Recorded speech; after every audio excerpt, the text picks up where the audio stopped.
There is a place every person visits. No one chooses it. No one enjoys it. Yet sooner or later, we all find ourselves there. The waiting room. The place between the prayer and the answer. Between the promise and the fulfillment. Between what God said and what we can see. It is a room with no clock, no calendar, no explanation, only questions. How long? Why not now? Have I been forgotten? Abraham knew that room. God had promised him a son, a nation, descendants more numerous than the stars. The promise was clear, but year after year, nothing happened. The stars filled the sky, the promise remained, yet the child never came, at least not yet. How many nights did Abraham look toward heaven and wonder? How many times did he replay God's words in his mind? How many moments did he battle the temptation to give up? Still, he waited. Joseph knew that room. As a young man, God gave him dreams. Dreams of purpose, dreams of influence, dreams that seemed impossible to ignore. But instead of a palace, he found a pit. Instead of honor, he became a slave. Instead of freedom, he sat in a prison cell. The dream remained alive, but everything around him seemed to say it would never happen. Days became months, months became years, and still Joseph waited, not knowing that God was arranging a future he could not yet see. David knew that room. A prophet had poured oil upon his head. God had chosen him to be king. The promise was spoken. The calling was clear. Yet instead of sitting on a throne, he hid in caves. Instead of wearing a crown, he ran for his life.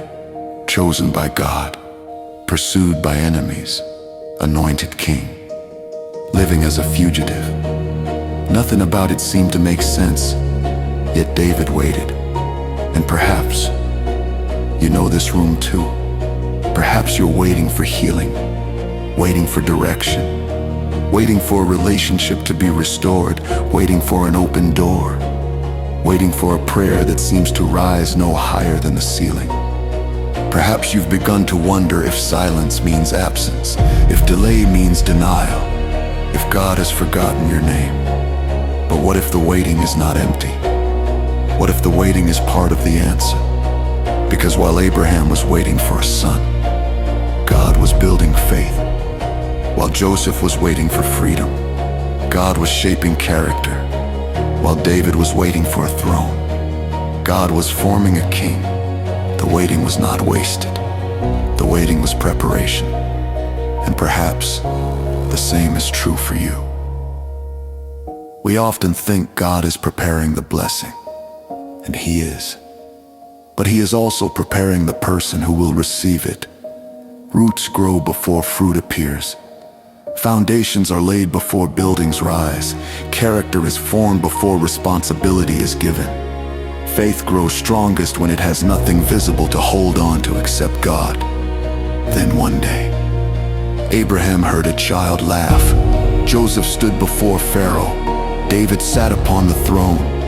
The waiting ended, not because they forced the door open, not because they gave up, but because God's time had come. And God's timing, though mysterious, is never late.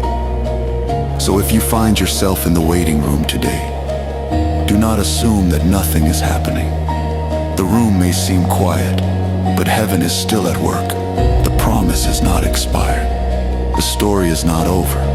And someday you may discover that the greatest miracle was not the answer that finally arrived, but the person you became while you waited. Because the God who makes promises has never forgotten how to keep them.